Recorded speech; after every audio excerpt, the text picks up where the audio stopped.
Bonjour à tous, je pense que vous nous entendez bien. Merci de nous rejoindre. Est-ce que pour s'assurer déjà que tout fonctionne bien, est-ce qu'on peut avoir un petit bonjour dans le chat? Je commence à en voir. Parfait, a priori tout fonctionne. Nickel. Eh bien, en tout cas, merci beaucoup de participer à ce panel, à ce webinaire ce matin. On est super content d'avoir l'opportunité d'échanger de ce vaste sujet, de la thématique de l'éthique, de la diversité dans un contexte d'hypercroissance dans le cadre des recrutements. On a la chance d'avoir un super panel aujourd'hui pour aborder ce sujet. Alors, je vais vous présenter chacun par votre prénom et le nom de votre entreprise. Et après, si ça vous va, je vous donnerai 1 minute chacun pour vous présenter de votre côté en disant un petit peu plus.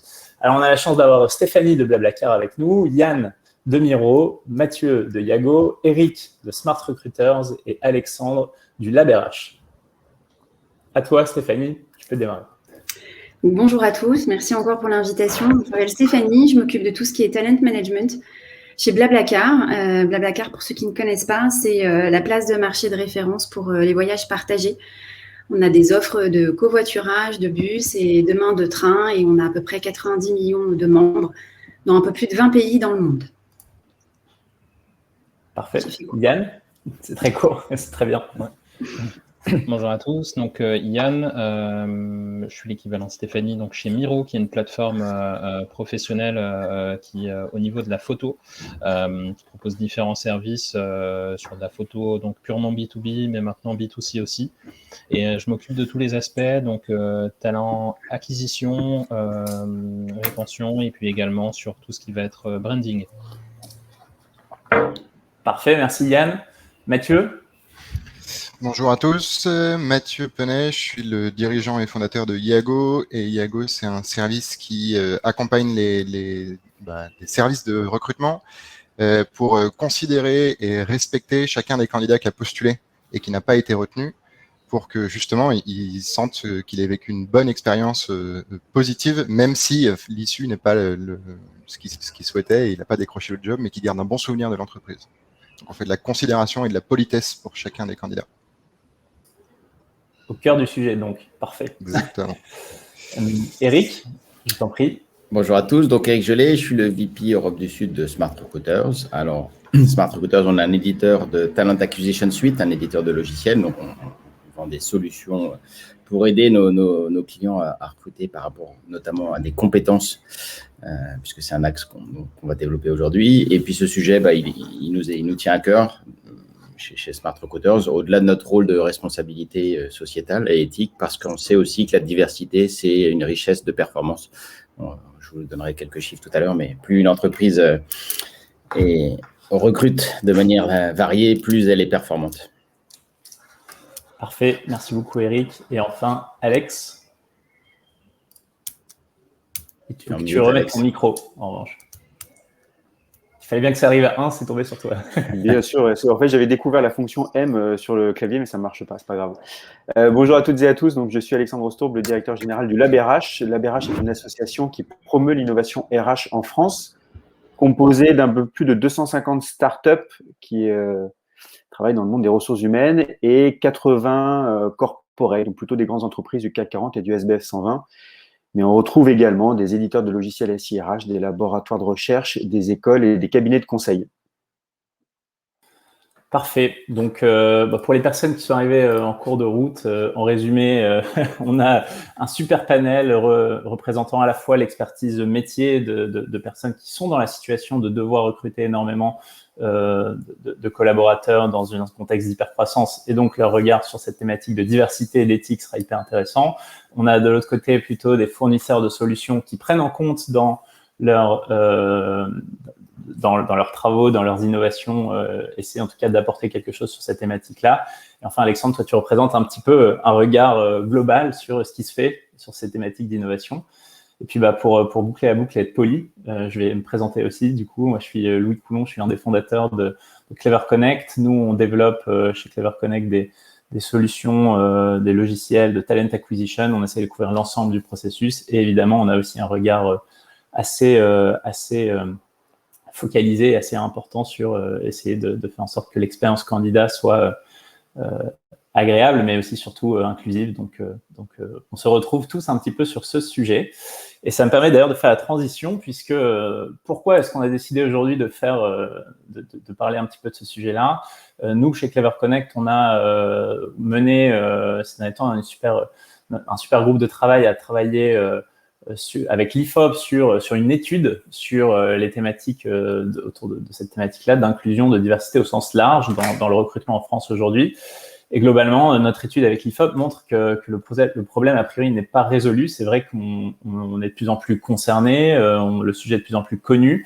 Néanmoins, la dernière étude datant de 2001, en 20 ans, aujourd'hui, le chiffre à retenir, c'est que le nombre de candidats qui ont ressenti une discrimination dans leur processus de recrutement au sens large, pas uniquement dans des startups, a doublé.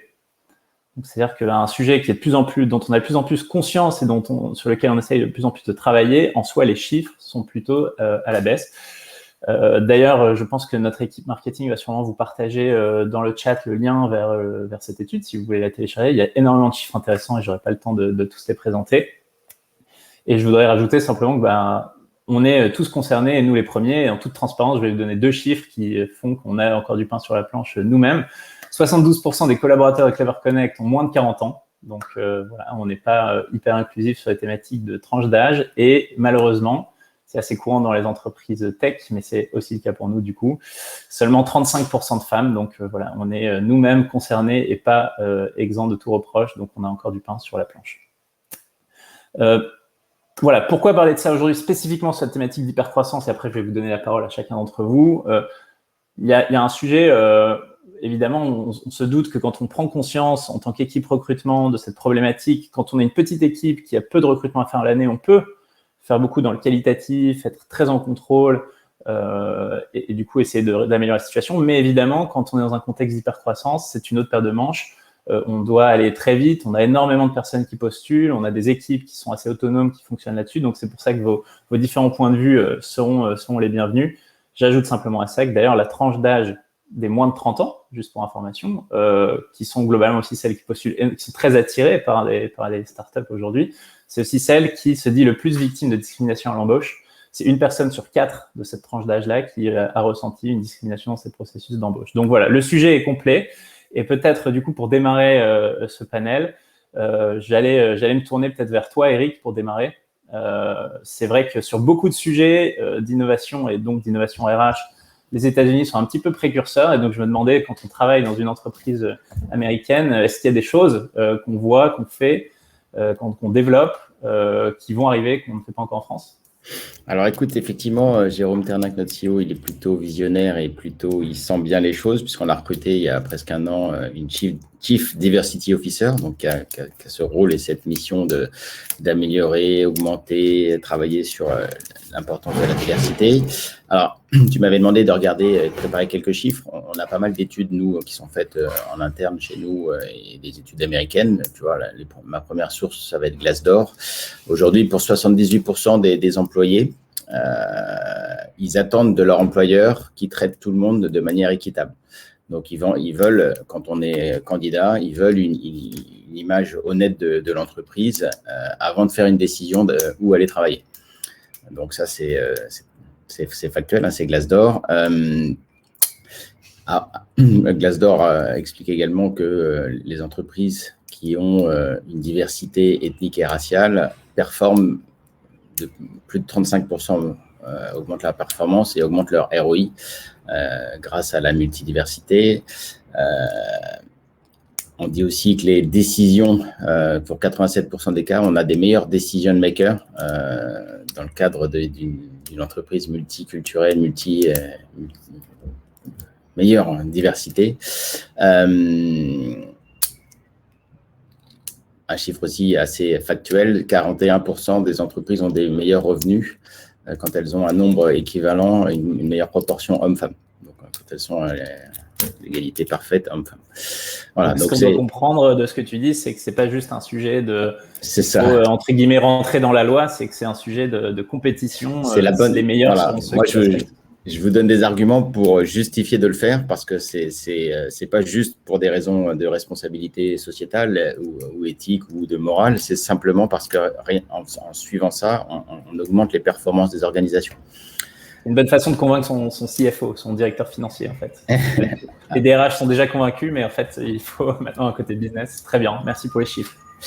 Juste, si comme tu me dis, sinon j'ai quelques chiffres aussi sur un outil qu'on a lancé nous qui s'appelle le Diversity Hiring Assessment, qui permet aux entreprises de juger et voir où est-ce qu'elles en sont. Donc, c'est en ligne, c'est sur notre blog. Toutes les entreprises peuvent le faire et elles s'auto-évaluent pour savoir leur maturité en termes de diversité. Et on s'aperçoit, nous, les chiffres qu'on a bruts, c'est que 70% des entreprises sont au premier niveau. Donc sur 4 niveaux, c'est le niveau le plus faible, c'est-à-dire ils sont le niveau aware, donc elles ont une sensibilité, elles sont au courant qu'il faut faire quelque chose, mais elles se jugent, puisque c'est de l'auto-évaluation, elles se jugent pas du tout sur un niveau 2 qui est un niveau investi ou un niveau 3 qui est un niveau engagé et encore loin d'un niveau 4 qui serait entre guillemets la cible pour être parfaitement dans les clous. Donc, un gros boulot à faire encore. Beaucoup d'entreprises américaines dans cette étude, donc on pourrait comprendre que finalement le sujet n'est pas si avancé que ça, beaucoup plus avancé aux États-Unis qu'en France. Disons qu'il l'est beaucoup plus dans la prise de conscience. Nous, ça faisait sourire beaucoup de gens encore il n'y a pas longtemps en disant que ce n'est pas un vrai sujet chez nous, moi compris, et en n'y voyant pas l'importance de la richesse culturelle et puis de la performance. En fait, factuellement, les entreprises qui sont plus variées, avec une meilleure égalité homme-femme, avec une meilleure représentation de la population, sont plus performantes. Ça, je trouve ça assez intéressant. Merci Eric, ça me permet de faire une transition. Peut-être j'ai envie de m'adresser à toi, Stéphanie. Quand on parle de performance, Blablacar est un de nos fleurons historiques. Première levée de fonds en 2010, si je ne me trompe pas. Donc, depuis 2010, en fait, il y a des attentes d'investisseurs que vous soyez performants. Ça fait une transition avec ce qu'on vient de dire. Comment depuis 10 ans, je sais que tu n'es pas là depuis 10 ans chez Blablacar, mais tu as peut-être eu les feedbacks, comment ce sujet a évolué, comment il a été traité avec les différentes levées de fonds, et je précise, de plus en plus grosses, donc de plus en plus d'enjeux de recrutement, de volume, etc. Et pour l'avenir. Il n'a pas été géré. Comment ? Et j'allais dire, quels sont les projets ensuite qui vont arriver. Voilà, c'est ce que j'allais dire en fait. Jusqu'à présent, il n'a pas forcément été géré de façon ultra structurée dans le cadre d'un plan bien défini, et c'est exactement ce qu'on vient de faire. Donc, c'est un moment pour nous assez important par rapport à ça, puisqu'en effet, on re-rentre après une année difficile dans des volumes de recrutement importants. Cette année, c'est à peu près 250 à 300 recrutements, peut-être sans doute autant, voire plus l'année prochaine. Donc, c'était important pour nous de nous structurer sur ce sujet, pas seulement sur le recrutement, mais plus globalement. Quelques chiffres, puisque tu mentionnais les tiens, en tout cas pour ce qu'on suivait jusqu'à présent, puisque là, on va se donner des objectifs précis, donc on aura un peu plus de matière maintenant pour le piloter. Mais tu parlais des femmes tout à l'heure dans nos équipes engineering. Aujourd'hui, on est à peu près à 15% de femmes, donc on est bas. Au global, c'est 40%, donc on est assez proche de ce que tu mentionnais. On souhaite aussi avoir une entreprise, bien que nous soyons à l'origine français, qui soit la plus internationale possible, notamment dans notre représentation et notre headquarter en France. Or, ça n'est pas le cas, et notamment dans nos positions de leadership, c'est assez faible. Ensuite, on a un cadre légal, comme vous le savez, qui ne nous permet pas forcément de suivre de façon explicite un certain nombre d'indicateurs, mais on s'attachera quand même, nous, à essayer d'encourager, en tout cas, cette diversité. La façon dont on a structuré notre plan, je pense que c'est important de dire, c'est qu'on a 3 piliers, et en fait, le premier pilier, c'est l'inclusion. Pourquoi ? Parce qu'en fait, on a vraiment la conviction que c'est l'inclusion qui permet de vraiment complètement libérer des équipes qui seraient diversifiées. Et on souhaite aussi que ça s'applique à tout le cycle de vie de nos talents. Donc, ça commence bien sûr par tout ce qui est employer branding et recrutement. Mais ça ne s'arrête pas là. Et l'objectif, c'est que jusqu'au moment du départ potentiel de nos salariés, ils aient eu le sentiment d'avoir été développés et reconnus de façon équitable, fair, quelle que soit la diversité ou la minorité à laquelle ils pourraient appartenir. Donc, en fait, en termes de plan d'action, en recrutement spécifiquement, ce qu'on a commencé déjà à mettre en place, tourne donc plutôt autour du sujet de l'inclusion dans un premier temps. Ça veut dire quoi ? Ça veut dire qu'on est en train de revoir toutes nos job descriptions pour s'assurer qu'elles ne soient pas biaisées et qu'elles soient les plus inclusives possibles dans leur formulation. On a mis en place ce qu'on appelle des entretiens structurés. Ce qui veut donc dire qu'on a des scorecards d'évaluation qui fait qu'un même candidat à chacune des étapes du processus va être évalué exactement de la même façon, avec des questions qui sont déjà pré-établies pour qu'il n'y ait pas de biais dans la façon dont le recruteur va pouvoir évaluer le candidat. On va mettre en place, on ne l'a pas encore fait, c'est en cours et ça va démarrer cet été, des formations pour l'ensemble de nos équipes recrutement dans un premier temps, y compris les hiring managers, sur qu'est-ce qu'un biais, comment on fait preuve de discrimination, sans qu'on s'en rende compte, parce que c'est bien toute la difficulté. Et on a mis en place ce qu'on appelle une question bank de questions pour évaluer les soft skills, qui là aussi peuvent souvent faire l'objet de biais. L'idée d'avoir des questions qui soient là aussi préétablies et les plus objectives et les plus transverses possibles. Et in fine, on mettra en place des enquêtes de satisfaction de nos candidats, qu'ils soient au final pris ou pas, pour évaluer dans quelle mesure on a eu un processus qui était inclusif.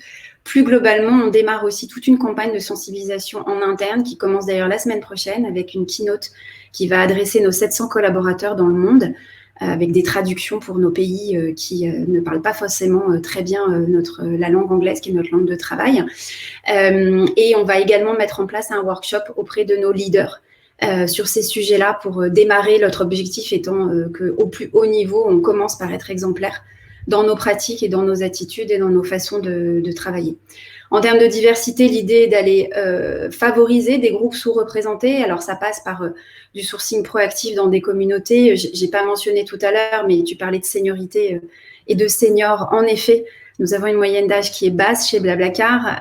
On a très peu d'handicap chez Blablacar. Donc, ça fait partie de tous ces sujets sont des groupes que nous voulons adresser de façon proactive en sourçant dans ces communautés, en établissant des partenariats, puisqu'il y en a beaucoup qui sont présents et avec lesquels on peut travailler. Et pour mesurer tout ça, on va établir ce qu'on appelle un scoring de l'inclusion qui mesurera notre plan d'action.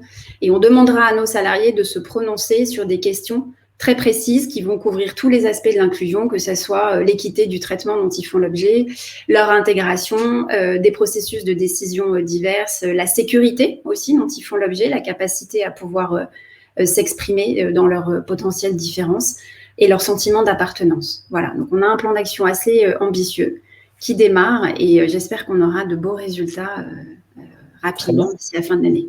Très bien, merci pour la précision de l'ensemble des chantiers à venir. Je pense que ce sera plein d'éléments très intéressants pour les participants. J'en profite d'ailleurs pour dire que si vous avez des questions pour nos intervenants, n'hésitez pas à les poser directement dans le chat ou dans l'onglet questions dédiées à ça. Stéphanie, juste pour terminer, j'avais 2 petites questions pour compléter. La première, j'entends beaucoup du coup de choses qui tournent autour de la méthodologie, de la formation, de la conduite du changement, de la prise de conscience. Est-ce qu'il y a une place pour la technologie là-dedans ou pas? Alors oui, ça n'est pas quelque chose sur lequel on est encore très actif, alors que pourtant c'est important. Je pense que Eric a prévu d'en parler, ou peut-être Alexandre, mais les quelques chiffres que nous on a pu récupérer, il y a une enquête récente en fait de LinkedIn sur le recrutement justement qui disait qu'il y avait 76% des recruteurs qui pensent que l'impact de l'intelligence artificielle en recrutement devrait être significatif. On a identifié une autre enquête qui est une enquête de Robert Walters sur le même sujet qui dit que 40% des recruteurs pensent que l'intelligence artificielle peut être un gain de temps pour eux. Alors, il se trouve que moi, c'est un sujet qui me passionne, donc j'ai des convictions personnelles assez fortes là-dessus et je crois vraiment que sur le sujet des biais, la technologie et l'intelligence artificielle, et Eric le mentionnait tout à l'heure, sont des processus qui permettent de réduire les biais. Alors, bien sûr, il faut que le processus soit contrôlé parce qu'il peut lui-même héberger ses propres biais. Il faut que la data soit vérifiée, il faut qu'elle soit de qualité, il faut qu'elle soit objective. Il faut que les algorithmes soient eux-mêmes contrôlés en termes de biais et d'éthique. Et il faut veiller à ce qu'on appelle le déterminisme. Souvent, on travaille sur un peu des données du passé. Il faut s'assurer que la data elle est enrichie de façon régulière pour éviter ça.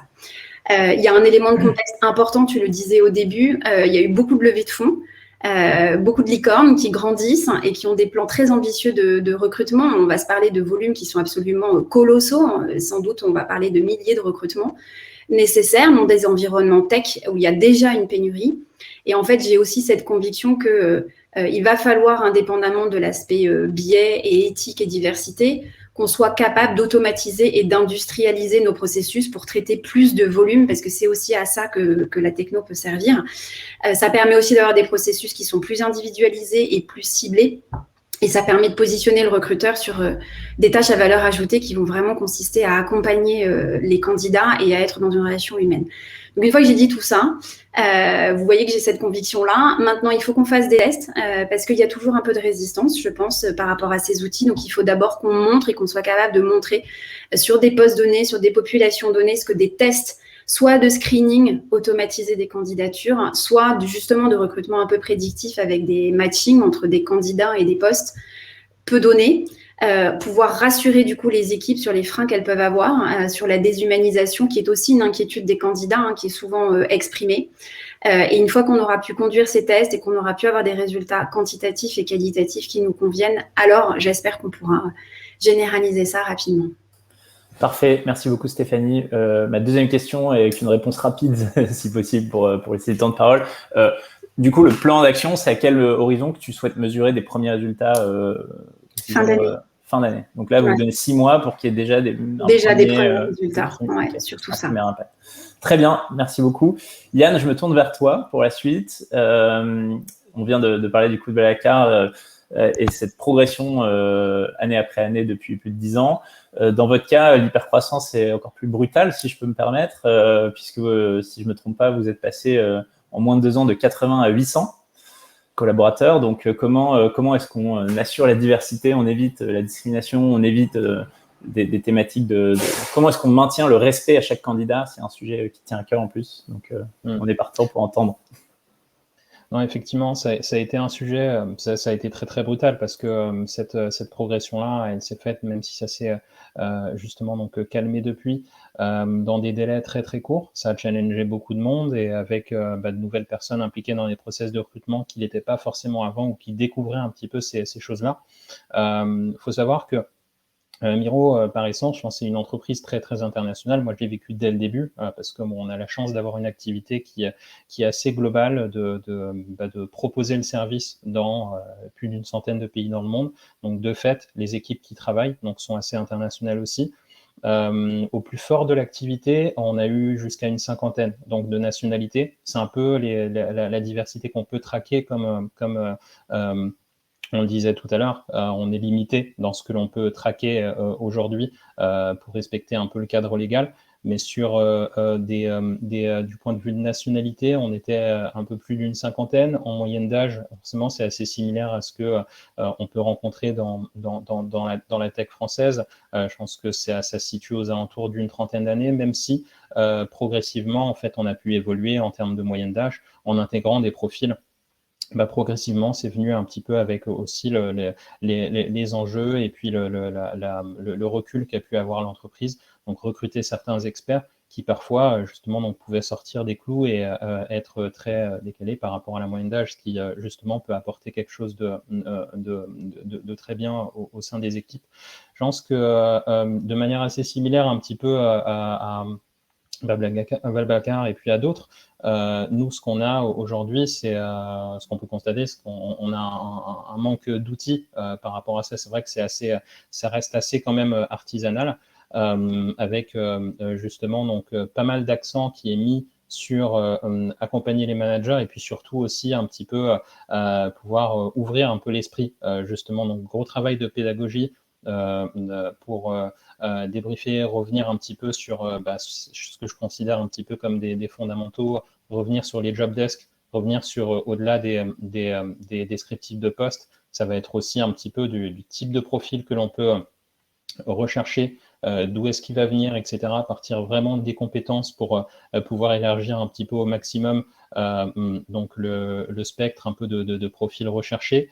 Parfois, justement, donc, quand ça peut être, ça s'y prêter, peut-être justement faire du sourcing un petit peu plus accentué ou ciblé. Faut pas se mentir que ça, c'est quelque chose qui peut être aussi une solution, d'autant plus quand on a des postes, notamment, nous, on avait des enjeux justement donc d'accession en fait au départ du moins, parce que ça a beaucoup changé depuis, d'accession au plus haut niveau en fait de responsabilité sur des profils de femmes par exemple.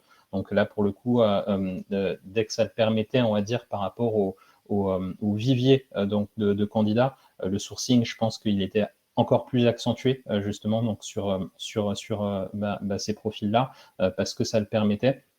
Mais de manière générale, je pense qu'effectivement, donc on est parti un peu de pédagogie pour ouvrir un petit peu l'esprit et sensibiliser en fait à ce niveau-là. Moi, je suis très attaché à ça et puis c'est un petit peu le message que j'ai essayé de partager en fait à mon équipe et puis un petit peu à tous les interlocuteurs dans l'entreprise. Et puis vraiment en fait, donc là pour le coup, faire comprendre que le recrutement c'est un petit peu l'affaire de tous. Donc sur tout ce qui va être notamment de la cooptation qu'on a pu développer. L'idée, c'était vraiment d'élargir et de sensibiliser toutes les personnes. Bon, on voit qu'il y a certaines populations qui cooptaient plus que d'autres.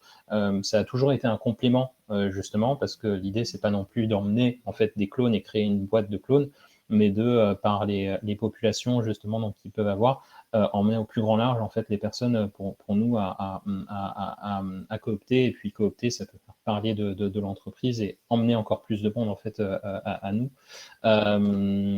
Voilà. Et puis un autre point qui avait pu être intéressant pour nous aussi, c'est au niveau donc du spirit auquel on fait très attention et qui est vraiment un élément déterminant au-delà des compétences donc pour travailler chez nous, parce que ce qu'il faut savoir, c'est que ce que je considère comme étant justement donc un collaborateur, vraiment quelqu'un de mirotype, c'est quelqu'un qui sait justement donc travailler en équipe et être flexible. La notion de flexibilité, elle est très importante parce qu'on a un business qui va vite avec des contraintes.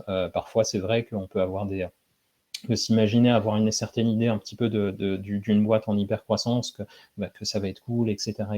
Il y a pas mal de contraintes en fait liées à ça qui s'imposent en fait au travail. Donc, on a besoin en fait de flexibilité par rapport à ça. Et c'est vrai que justement donc sur ces entretiens, un petit peu cette partie un peu fit, elle était à la base donc liée au manager justement. Donc, mais ensuite après l'idée ça a été de pouvoir l'élargir à d'autres populations qui à la base étaient même pas impliquées dans les process de recrutement, pour ensuite après partir sur des scorecards qui sont bien précises et déterminées en fait. Et tout ça en partant de nos valeurs.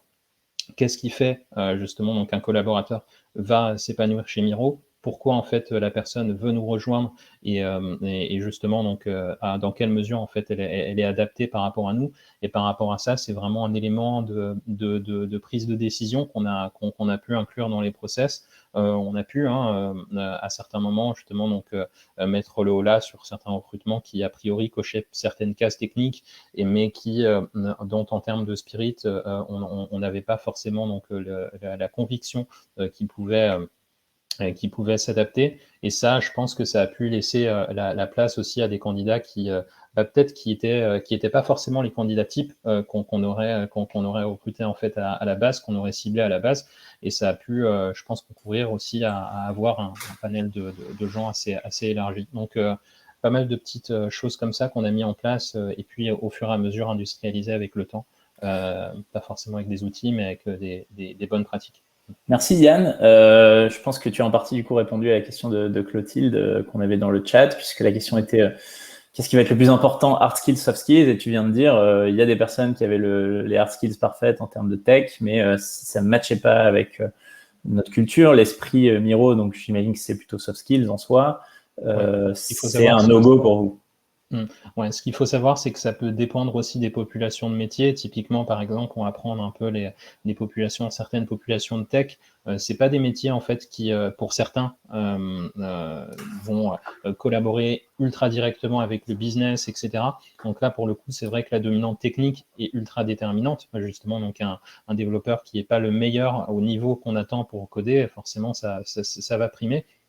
Mais c'est quand même quelque chose qu'ont les dynamiques d'équipe, les dynamiques de travail, les dynamiques justement donc d'ambiance, et ça pour le coup c'est hyper important. Donc les softs, ça reste hyper important pour toutes les équipes de la boîte. Ouais.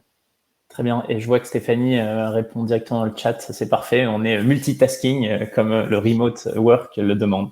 Parfait, merci beaucoup Yann, j'ai l'impression que vous avez ce point commun du coup Stéphanie et Yann, la base, en fait, il faut déjà travailler sur la base, que tout le monde soit conscient, que tout le monde soit formé, qu'on comprenne bien et qu'on ait les bonnes méthodes, au sens les scorecards, les façons de faire un entretien, les offres d'emploi, avant, entre guillemets, d'essayer d'industrialiser ça par des outils. J'ai l'impression que vous avez un peu le même point de vue sur cet aspect-là.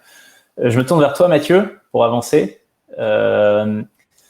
Dans l'étude IFOP que je mentionnais en début de webinaire, on a un autre point qui a été beaucoup remonté par des candidats. Ils sont, si je ne me trompe pas, 43% à avoir senti un vrai manque de considération, un manque de respect presque de l'entreprise, du fait qu'ils n'ont pas eu de réponse, en fait, tout court à leur candidature. Toi, c'est un sujet qui te tient à cœur depuis longtemps. Est-ce que, du coup, tu vois dans l'ensemble des entreprises que tu côtoies, que tu as rencontrées autour de cette thématique, des bonnes pratiques pour se montrer plus éthique, plus responsable, et en particulier en contexte d'hypercroissance? Ouais, effectivement, c'est un truc, c'est un peu un combat professionnel, disons, d'essayer de faire en sorte que nous, on travaille sur le ressenti des candidats, en fait, dans le processus de recrutement. C'est tous les candidats, les résultats de l'étude montrent qu'en fait, ils ont ressenti une discrimination. C'est qu'est-ce qu'ils ont perçu directement et comment ils se sont sentis considérés et respectés à travers le processus de recrutement en tant qu'individu. Parce qu'à chaque fois, on parle en tant qu'individu. C'est pas un CV, c'est pas un profil des compétences techniques. C'est l'individu qui est derrière qui s'est senti discriminé. Et en fait, tout disons, le combat professionnel qu'on essaye d'adresser avec Yago, c'est de faire en sorte que l'humain qui est derrière le candidat se soit senti respecté, traité avec équité, qu'il ait eu du coup la sensation d'avoir eu sa chance et que son profil, sa proposition d'intégrer l'entreprise ait été étudiée justement. Et donc l'approche chez nous, c'est vraiment d'aider les recruteurs à répondre un peu de manière personnalisée à chacun des candidats sur des très gros enjeux de volume. Parce que clairement, l'année dernière, on a répondu à 630 000 personnes.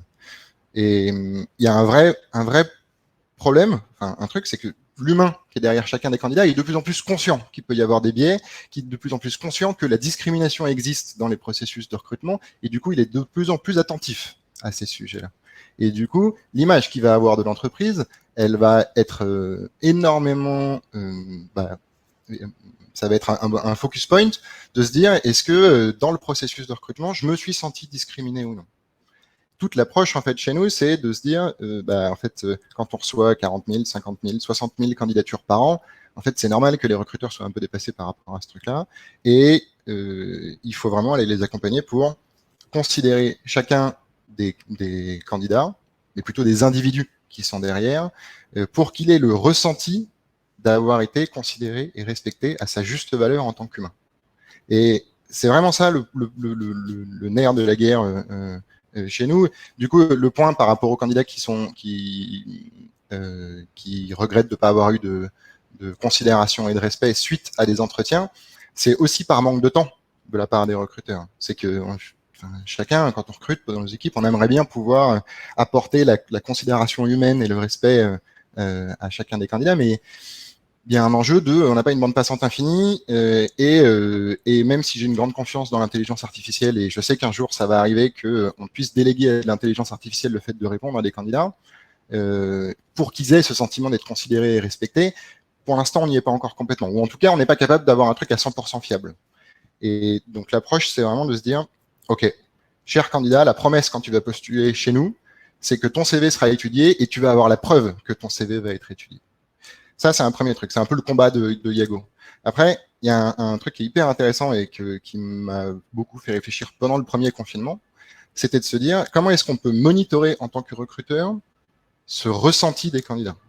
Comment est-ce qu'on peut avoir une vision de est-ce que le candidat a été satisfait de mon processus de recrutement avec toutes les étapes que j'ai pu mettre, et où est-ce qu'il a ressenti des discriminations, est-ce qu'il a ressenti des biais dans la lecture du recruteur par rapport à son profil, pour essayer d'évaluer sur son propre processus de recrutement tous ces petits points de friction qu'il peut y avoir chez le candidat. Parce qu'en fait, les points de friction sur le ressenti sur la discrimination, c'est un énorme truc sociétal qui me porte et qui me touche particulièrement.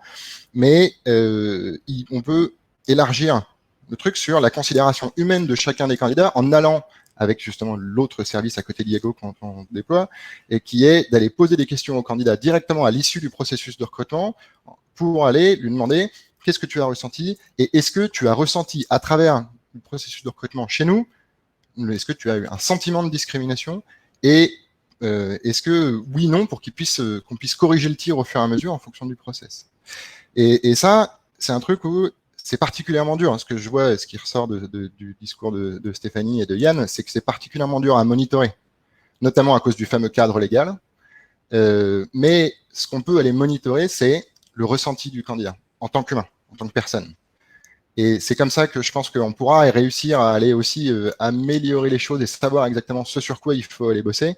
C'est en allant recueillir le feedback des candidats et en allant leur demander, est-ce que, cher candidat, tu as vraiment... Enfin, est-ce que tu as ressenti une discrimination sur quel sujet? Est-ce que c'était ethnique, âge, orientation sexuelle, sexe? Tout ça, on peut aller lui poser la question, en fait, tant qu'on peut... Et là, on est dans le cadre légal. Mais ça permet de monitorer enfin cette donnée de ressenti des candidats dans le process. Et c'est ça, un des gros éléments de motivation chez nous sur le déploiement de ce nouveau service, c'est d'aller aider à mettre enfin des chiffres de ressenti des candidats. Top. Et, ouais. Pardon. Non, vas-y, tu voulais finir. Non, ouais, j'allais juste dire, moi, que c'est un sujet d'autant plus épineux, puisque le ressenti, c'est du ressenti. Donc, on dit parfois, perception is truth, la perception, c'est la vérité. Donc, si c'est ce que la personne a ressenti, c'est que c'est la réalité de ce que vivent les candidats en soi. Comment, enfin, pour aussi...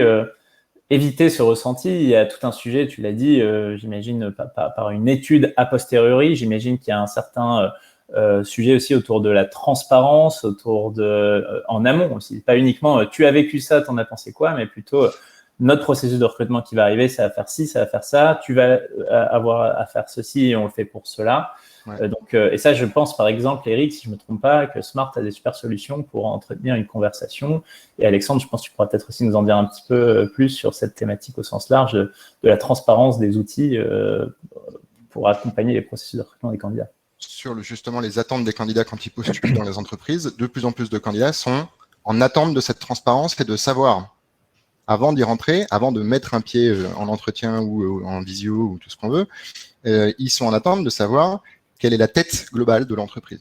La répartition homme-femme, la répartition en fonction des origines, et qu'on puisse donner ça aux candidats. C'est vraiment de la transparence de quelle est la construction de l'entreprise. Et ça fait partie des trucs, des stats, quand on demande aux candidats, nous, régulièrement, qu'est-ce que vous attendez dans une annonce d'emploi, à quoi vous êtes attentif avant de postuler dans une entreprise, ces données-là, de valeur d'entreprise, justement de diversité et d'inclusion dans l'entreprise déjà réalisées, sont des stats qui augmentent au fur et à mesure des années dans les attentes des candidats. Ouais, donc il y a un effort effectivement de transparence à faire sur où est-ce qu'on en est en fait dans l'avancée de cette politique diversité et inclusion. Parce que c'est ce qui aide aussi à convaincre des candidats à rejoindre l'entreprise. Tout à fait. Je comprends très bien le point de la marque employeur, entre guillemets, de donner envie en présentant des avancées en soi. Moi, j'ai le sentiment que la perception en soi, enfin, que on a beau faire tout ce qu'on veut dans une entreprise et travailler à former les coachs, à coacher les managers, à travailler sur des process, sur des méthodes, une perception, ça se manage, entre guillemets. C'est-à-dire que même si on a fait tout le boulot, il faut s'assurer de ne pas louper la dernière étape, qui est celle de bien tout expliquer tout au long du parcours pour éviter une perception négative là où elle n'aurait peut-être pas lieu d'être. Et c'est là où je me tournais vers Eric. Je pense que les solutions aujourd'hui conversationnelles tout au long du process peuvent apporter aussi, je pense, quelque chose à ce niveau-là. Qu'en penses-tu ? Il faut que tu lui mettes ton micro. Ouais. Je ne sais pas si Alexandre voulait répondre, mais oui, effectivement, alors... Les outils, c'est pas Smart qui le dit, c'est Glassdoor. Hein. Effectivement, cette attente des candidats sur un processus plus fair, plus éthique, ça c'est une attente forte. Hein, de même que la société change, elle évolue. Aujourd'hui, il y a aussi une attente sur est-ce que l'entreprise elle va être engagée de manière sur l'environnement. Enfin, les candidats sont très sensibles à quelle entreprise ils vont rejoindre. Alors qu'il y a quelques années, ils cherchaient avant tout un job. Aujourd'hui, je pense qu'il une des motivations des candidats, c'est tous ces facteurs-là, l'équité, la responsabilité éco-responsable et ainsi de suite. Ce qui me paraît très important, moi, c'est d'avoir un processus global réfléchi. Évidemment, il y a des solutions techno, mais c'est ce que disaient Stéphanie et Yann. Aujourd'hui, quand il faut réfléchir l'ensemble du processus, c'est-à-dire la formation des recruteurs et des managers, parce qu'on peut avoir des recruteurs formés, mais pas les managers qui font les interviews. Donc, il faut avoir un processus complet. Il faut sourcer, augmenter et élargir ses sources. Donc, sa stratégie de sourcing doit être importante. Là aussi, les outils peuvent aider. L'intelligence artificielle, elle va éviter certains biais. Elle va apporter plus de, on va dire, un axe compétences. Elle va aider à focaliser sur des compétences. Et souvent, moi, je le vois dans notre outil, ça sort des profils où, a priori, j'aurais jamais regardé le CV. Et puis, quand on regarde, on dit, ah bah oui, pourquoi pas, ça peut être intéressant parce qu'on se donne la peine d'aller regarder un petit peu plus. Et l'outil lui-même a sorti des profils qui, parce que le CV est mal fait, pour X raisons, le candidat ne serait pas ressorti. Donc, pour éviter ces biais-là, je pense que l'intelligence artificielle joue. Ensuite, dans un processus complet, quand on va intégrer différents outils, il y a les partenaires qui vont faire des tests sur les soft skills. On en a parlé un petit peu au début. Je pense que c'est aussi un point hyper important d'avoir un processus complet. Et aujourd'hui, les soft skills permettent aussi d'éviter ces choses-là. Et les candidats sont hyper preneurs de ça parce que les soft skills, c'est connais-toi toi-même. Et si on leur donne un retour par rapport à leurs soft skills, par rapport aux tests qu'ils font et ainsi de suite, c'est important aussi. Donc, ce processus global, pour moi, il est clé. Et puis, nous, ce qu'on a au niveau de Smart, on a un outil qui s'appelle le Net Hiring Score qui permet aux candidats et aux managers de s'évaluer à la fin du process. On demande au candidat, est-ce que tu es content de ton process? Est-ce que tu es content de l'entreprise que tu as rejoint? Il donne un score, vous savez, le fameux de 1 à 10. Idem pour le manager. Et donc, ça permet comme ça de monitorer avec ce Net Hiring Score la satisfaction des candidats et des managers. Donc, évidemment, les outils aident. Évidemment, il y a une vraie attente des candidats. Et dans un recrutement volumique, il faut aller de plus en plus vite. Et on a de moins en moins de temps de réfléchir. Je crois que les outils permettent d'accélérer ça. Merci, Eric. Alexandre, du coup, en tant que, je dirais, association LabRH qui a une vision d'ensemble de notre marché, des innovations, des pratiques, quel avis tu as, toi, là-dessus, sur ces thématiques de transparence et d'innovation, d'inclusion au passage? Quelle vision d'ensemble tu peux nous apporter aujourd'hui là-dessus? Bon, il y a beaucoup de choses qui, bien évidemment, ont été dites et je vais très certainement reprendre des concepts pour lesquels je suis en phase avec vous. Déjà, on parle de tech, éthique et de recrutement. Je vais paraphraser Aurélien Beaucamp, qui est le responsable RSE de Page Group et qui, en passant, est le président de l'association AIDS. Et lui, il dit que le recrutement est une porte d'entrée à la diversité dans l'entreprise. Donc, il y a un vrai rôle déjà dans le recrutement pour jouer sur les dispositifs de diversité. Et cette diversité, on l'a dit, je crois qu'Yann, tu l'as dit, et Stéphanie aussi, cette diversité permet d'enrichir la créativité et la façon de travailler des équipes. Et ça évite, entre autres, d'avoir des stéréotypes. Après, moi, je vois deux choses, en fait. Il y a un vrai rôle côté RH, mais il y a aussi un rôle côté, alors moi, je dis start-up, mais on peut dire provider, prestataire de services de l'autre côté. Alors, les RH, en fait, je vais aller dans leur sens. La plupart du temps, les demandes de discrimination sont plutôt liées à l'ignorance, en fait. Si un ou une candidate est porteuse ou porteur d'un handicap, le recrutement prendra plus de temps, l'intégration sera plus longue. En fait, c'est ça qu'on a dans nos concepts. Mais je trouve que depuis quelques années, les RH sont hyper sensibilisés en fait à ces sujets d'éthique, de diversité, d'inclusion. Et on voit, il y a chez Engie, ils ont une politique de diversité et d'inclusion hyper forte. J'ai vu aussi que Swarovski avait recruté une personne qui était dédiée à l'éthique, à la diversité et l'inclusion. Bref, en fait, c'est ancré dans la mentalité des RH, a priori, en tout cas, je dis théoriquement. Et en plus de ça, il y a un droit social en France qui impose quand même aux entreprises, à la fois, il y a beaucoup de lois sur l'égalité femmes-hommes et puis l'obligation d'embauche des salariés handicapés. Si on parle de discrimination, c'est des discriminations raciales, religieuses, liées au handicap, etc. Et en fait, on ne voit pas aussi tous ces handicaps invisibles comme les personnes autistes, les dyslexiques, etc. Donc, je dirais les RH sont sensibilisés à cette dimension de diversité et d'éthique. Après, il faut les éduquer à éviter de provoquer des biais dans leur processus de recrutement. Et je vais revenir sur un autre concept après. Donc, il faut les éduquer justement à éviter ces biais dans le recrutement. Mais pour ça, en fait, du coup, il y a un deuxième rôle, c'est les providers de solutions, c'est les startups, c'est tous ces prestataires de services qui proposent des solutions à destination des ressources humaines, à destination des recruteurs, qui leur facilitent leur travail. D'ailleurs, on parle d'intelligence artificielle. Globalement, j'ai plus grand-chose à faire et l'outil fait tout à ma place, pour ainsi dire. En tout cas, beaucoup de recruteurs vont raisonner comme ça en disant tiens, je vais pouvoir me focuser sur des éléments clés de mon métier. Mais en fait, du coup, il y a une vraie responsabilité de tous ces start-upers, de toutes ces entreprises sur cette dimension éthique. Alors, nous, on l'avait fait en 2017 au LabRH. On avait embarqué un syndicat qui est la CFE-CGC sur la rédaction d'une charte éthique au numérique pour vraiment donner l'importance à ces entrepreneurs de dire, et Eric, tu parlais de transparence dans l'attente du candidat. En fait, il y a une transparence au global, en fait. Il y a une transparence dans le process de recrutement, mais il y a une transparence aussi dans les outils utilisés. Et il y a une transparence à avoir aussi sur comment l'outil fonctionne et comment il va traiter les candidatures. Et je pense qu'il y a une responsabilité des start-upers, des entrepreneurs, il y a une responsabilité des RH à comprendre comment les outils fonctionnent. Et du coup, de facto, dans le process de recrutement, il y a une transparence auprès du candidat pour dire voilà comment est traitée ta candidature au sein de l'entreprise. Donc voilà, donc il y a une vraie dimension, je trouve, éthique à avoir côté entreprise. Et juste pour terminer là-dessus, et j'ouvre le débat, c'est que je parlais tout à l'heure de les RH sont sensibilisés a priori à cette démarche éthique dans les process de recrutement, mais en fait, on peut se demander si finalement il n'y a pas un rôle dans l'éducation, les managers. En fait, la discrimination, elle existe dès le départ, dès l'école, et on est formé en tant que manager indirectement à être discriminant. Et donc là, voilà, je pense qu'il y a un rôle dans l'éducation. Donc, en fait, c'est un sujet sociétal, quoi, en fait, presque. Alors après, je parle de la France parce que c'est la seule vision que j'ai, nous, enfin, qu'on a, nous, en tant que LabRH.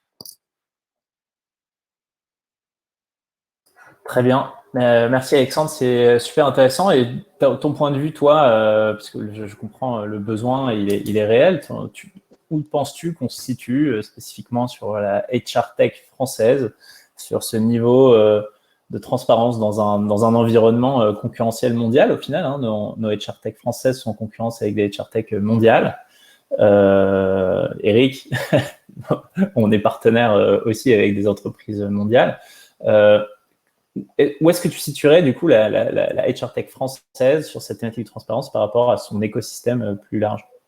Alors, tu parles de la HR Tech en tant que recrutement, ouais, mais provider de solutions en tant qu'entreprise qui recrute du coup en interne. Non, en l'occurrence, je parlais vraiment de la responsabilité des entreprises qui développent des solutions sur cette notion de être suffisamment transparent sur son outil, sur son algorithme, sur son mode de fonctionnement pour que les entreprises l'utilisent en pleine conscience. Est-ce que tu penses qu'on est bon, mauvais, qu'on a beaucoup de retard sur d'autres pays? Non, j'ai tendance à dire qu'on est plutôt bon. C'est-à-dire qu'il y a vraiment des intentions de la part de ces entrepreneurs à avoir cette dimension éthique dans la réflexion de la construction informatique de leur outil.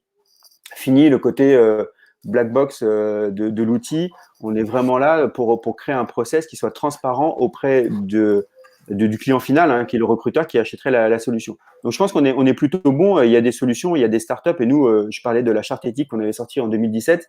Il y a eu beaucoup de signataires en fait de cette charte éthique. Alors, beaucoup de signataires côté RH, parce qu'ils étaient convaincus, bien évidemment, de cette nécessité, mais aussi des signataires côté entrepreneur, donc côté HR Tech. Donc, je pense qu'on est plutôt bon là-dessus. Okay. Et puis après, ce qu'on voit aussi en tendance de fond quand même, c'est qu'on parle de HR Tech, mais il y a aussi des entreprises qui se sont lancées. Alors, Yago est un exemple justement dans les limites de discrimination, mais il y a d'autres startups qui se sont hyper spécialisées dans ces sujets de la diversité, de l'éthique et de l'inclusion. Je pense à ePipin, qui travaille sur l'inclusion des profils atypiques et plutôt autistes. Il y a Swisher, Interfacia, Wiro, Atypique, etc. En fait, il y a plein d'acteurs de la HR Tech qui se sont lancés en fait là-dedans pour défendre cette cause.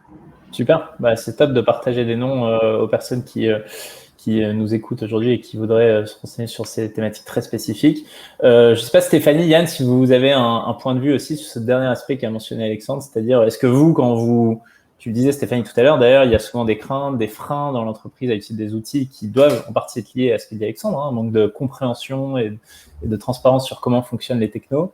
Est-ce que vous sentez confronté un peu à ça quand vous rencontrez des technos, un peu cette crainte que ça soit pas assez clair et transparent sur les aspects éthiques? Oui. Oui, c'est le cas. C'est le cas. Et c'est pour ça que je disais tout à l'heure, il faut passer par des tests. Parce que je crois que c'est important de rassurer en commençant petit avant de voir grand et de se rassurer sur quelque chose qui peut être léger dans un premier temps avant de déployer. Excuse-moi, Yann, je t'ai grillé la priorité. Non, pas de souci. Non, effectivement, je suis assez d'accord. C'est vrai que je pense qu'on peut se rassurer en testant, en passant par des phases tests, parce qu'effectivement, il y a pas mal d'outils qui sont assez nouveaux, dont justement les pratiques en fait sont pas forcément ultra répandues. En plus, c'est vrai que je ne sais pas si c'est la même chose partout, mais souvent en fait la tendance peut être aussi de s'atteler à avoir des outils qui concrètement, en fait, ultra concrètement, vont aider à recruter, et pas forcément à tout ce qu'il y a autour et les problématiques dont on parle aujourd'hui. Et ça, je pense que tester en fait les outils, ça peut être une bonne approche et ça peut permettre justement donc, de convaincre un peu plus largement. Et comme tu le disais, Alexandre, je pense que la responsabilité est mutuelle. Du côté des entreprises, il y a tout ce travail que vous menez en ce moment de former, entre guillemets, l'outil a beau être transparent, expliquer comment il fonctionne, s'il est utilisé à mauvaise escient de l'autre côté, c'est aussi, ça va aussi dans le mauvais sens. Donc, tu as tout à fait raison, Alexandre, de dire que c'est une responsabilité conjointe et partagée. Est-ce qu'il y a des questions ou est-ce que quelqu'un souhaite rebondir encore sur un point qu'on n'aurait pas vu? Moi, je reviens sur le point de la performance des organisations parce que je pense qu'en France, on aura l'art de verbaliser, réglementer et obliger. On va être on est quand même assez champion de ça et j'ai peur que d'ici quelques années, on oblige les entreprises ou on verbalise les entreprises. On l'a fait un peu avec le RSE si elles ne respectent pas ceci, cela. Alors, s'il faut passer par là, passons par là, mais je trouve que c'est important d'insister aussi sur le fait que les entreprises qui améliorent leur processus de diversification, qui améliorent la parité homme-femme et ainsi de suite, sont plus performantes. Et ça fera la différence aussi entre l'entreprise A et l'entreprise B. Et je pense qu'en passant par là et en poussant, Stéphanie le redisait il y a 5 minutes, c'est pas que les recruteurs, c'est aussi les managers, et Alexandre aussi le disait par rapport à la formation. C'est tout le monde dans l'entreprise qui doit se dire, tiens, si je recrute différemment, si je recrute plus varié, plus diversifié, plus différentes tranches d'âge, différents profils, je vais augmenter la performance globale de mon équipe. Si on pousse aussi au-delà des outils sur ces concepts, je pense que tout le monde y gagne. Au-delà de la loi, au-delà de la verbalisation, au-delà des contraintes légales qui risquent de tomber. Alors là aussi, il y aura des outils pour mesurer tout ça, parce qu'on nous demandera de faire sortir des statistiques, comme aux États-Unis. Ils ont des Equal Ops Opportunity, c'est des statistiques sur combien j'ai embauché d'hispaniques et ainsi de suite. Pareil sur les pratiques sexuelles. Ils vont loin dans les statistiques et les analyses, mais avant d'en arriver là, je pense si on pousse sur le côté, plus on recrute divers, en augmentant sa diversité, plus on est performant, ça serait super intéressant. Juste du coup, Eric, je me permets, Louis, mais pour compléter ce que tu dis, tu l'as mentionné rapidement, je donne juste un chiffre. Il y a une étude qui a été menée par ISS en collaboration avec Price en 2016, qui a mis en lumière justement ce nouveau levier de performance, que les entreprises qui mettent en place une politique de diversité avec un management diversifié obtiennent de meilleurs résultats financiers. Et en fait, ils se sont rendus compte qu'en général, enfin pas en général, mais les sociétés avec un fort taux d'engagement sur ces logiques de diversité génèrent un rendement pour les actionnaires de 22% plus élevé que la moyenne. Donc en effet, il y a cette dimension financière qui est à prendre en compte des performances de l'entreprise. Si vous ne le faites pas pour vous, faites-le pour vos actionnaires. C'est ça. C'est ça. Très bien. Cool. Ok, écoutez, c'est très très clair. Je partage l'ensemble de ce que vous avez dit. D'ailleurs, peut-être qu'il est temps, il nous reste 5 minutes de faire une mini conclusion. Est-ce que chacun d'entre vous veut prendre 10, 15, 30 secondes pour partager sa réflexion clé, son conseil clé pour nos participants sur cette thématique-là? Résumer son point de vue en 30 secondes, c'est un challenge. Stéphanie, je te laisse la priorité. Je crois que les 2 trucs que j'ai dit qui me semblent le plus important, c'est le principe des petits pas.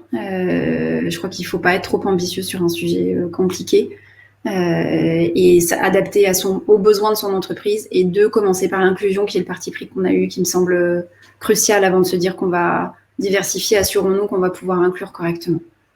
Est-ce que tu veux partager ta définition? C'est des sujets parfois même un peu confus, où on peut parfois confondre l'un et l'autre. Quelle définition tu donnes à inclusion versus diversité? L'inclusion, en fait, c'est un environnement par lequel les collaborateurs, quelle que soit leur origine et quelles que soient les différences qu'ils pourraient avoir, se sentent traités de façon équitable, sans aucune discrimination et donc en sécurité pour évoluer dans l'environnement de travail de la même façon que tout autre collaborateur. Très bien. Merci Stéphanie. De rien. Yann, tu veux aussi partager ta mini-conclusion? Non, je suis assez d'accord avec tout ce qu'on a pu dire aujourd'hui. Si je peux ajouter peut-être quelque chose, de remettre l'accent sur quelque chose, c'est qu'effectivement, en tout cas moi je le vois par rapport à comment on fait les choses en interne, ça passe beaucoup par de l'éducation, beaucoup de bonnes pratiques en fait disséminées comme ça, et puis on essaye d'évoluer dans le temps, et puis en mesurant les choses après. Mais effectivement, ça s'appuie pas trop d'outils. Alors c'est pas uniquement est-ce que le fait qu'on les a pas, mais c'est aussi parce que parfois on est dans des problématiques de budget pas forcément extensibles, et puis on a tendance à mettre l'argent sur effectivement ce qui va nous aider très concrètement à recruter, un ATS, un LinkedIn, etc. Et je pense que le réflexe, il faut qu'il devienne un petit peu plus naturel. Aujourd'hui, c'est des problématiques qui touchent tout le monde. C'est le sens de la marche. Hein, c'est vraiment dans l'air du temps aujourd'hui. Et puis dans les écosystèmes dans lesquels on est, je pense que les entreprises sont plus performantes et plus saines quand elles sont carrées sur ces problématiques-là. Et ça passe aussi par justement pouvoir mettre la main au portefeuille. C'est pas toujours possible, mais je pense qu'il faut que ça se démocratise plus aussi dans la tête des personnes qui prennent les décisions en interne. Prévoyez une ligne de budget pour votre budget 2022 autour de la thématique de la diversité et de l'inclusion. C'est le meilleur moyen de faire en sorte que ça prenne, que ça démarre. Parfait. Messieurs, à qui l'honneur du côté plutôt écosystème tech? Je vous ai mis le lien dans le chat sur le Diversity Hiring Toolkit pour évaluer où vous en êtes. Ce serait ça ma conclusion, et évaluer déjà où vous en êtes. Et pour rejoindre ce que disait Stéphanie, faites les petits pas. Petit à petit, essayez d'améliorer. Vous avez de la méthodologie, vous avez ça dure 30 minutes le questionnaire pour s'auto-évaluer en tant qu'entreprise. Ça vous donnera déjà des informations, des billes pour si vous ne savez pas comment démarrer. Merci Eric. Et vous avez le lien du coup dans le chat. Mathieu, tu veux ajouter aussi Ouais, moi je trouve qu'on va quand même dans le sens de la marche. La mentalité des candidats, la mentalité des managers, tout ça évolue à une vitesse, je trouve, dingue. Et si on regarde un petit peu en arrière, rien qu'en l'espace de 15 ou 20 ans, on a fait plus de chemin que dans les 100 précédentes années.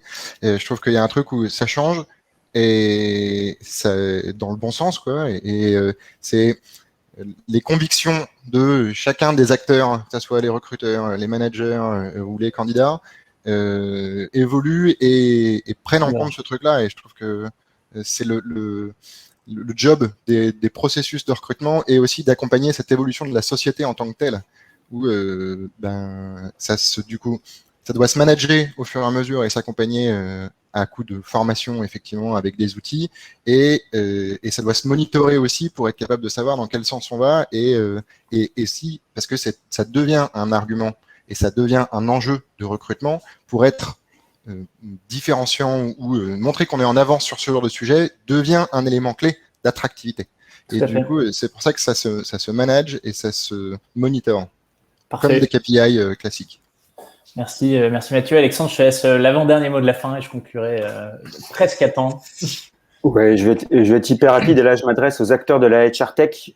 C'est vous qui portez les convictions, c'est vous qui maîtrisez le sujet, et vous avez vraiment un rôle d'éducation justement des professionnels RH dans ces logiques d'éthique, de diversité et d'inclusion. Avant de vendre une solution, il faut pouvoir les accompagner, et je pense que voilà, vous avez toutes les clés en main pour pouvoir les former et les accompagner dans ce changement d'état d'esprit.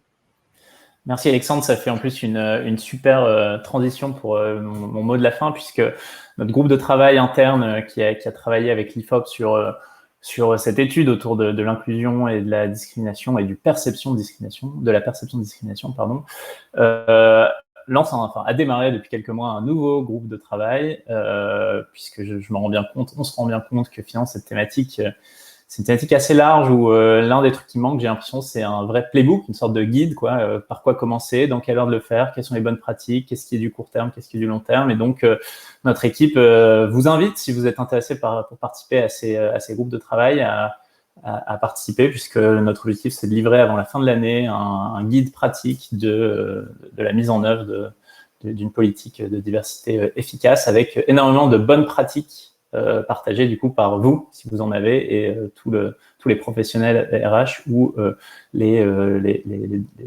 prestataires de services qui gravitent autour de ça. Donc, un beau projet, un beau guide qui devrait arriver. C'est un sujet qui nous tient à cœur. Donc, voilà, Alice de notre équipe marketing, notre directrice marketing, a partagé un email.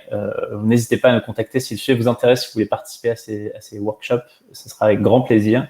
Et on vous donne du coup rendez-vous à ce moment-là pour vous partager ça en temps et en heure. Merci beaucoup pour votre écoute. On espère que les échanges vous ont plu et je pense que chacun d'entre nous sera tout à fait d'accord si vous souhaitez plus d'infos, plus de conseils, nous contacter via LinkedIn. Si c'est pas le cas de quelqu'un, vous pouvez faire un petit nom du doigt, mais a priori, je pense qu'on est plus tout à fait open. Donc, merci beaucoup à toutes et à tous et on vous souhaite une bonne journée. Merci Louis, merci à tous. Merci. Merci Louis. À bientôt. À bientôt.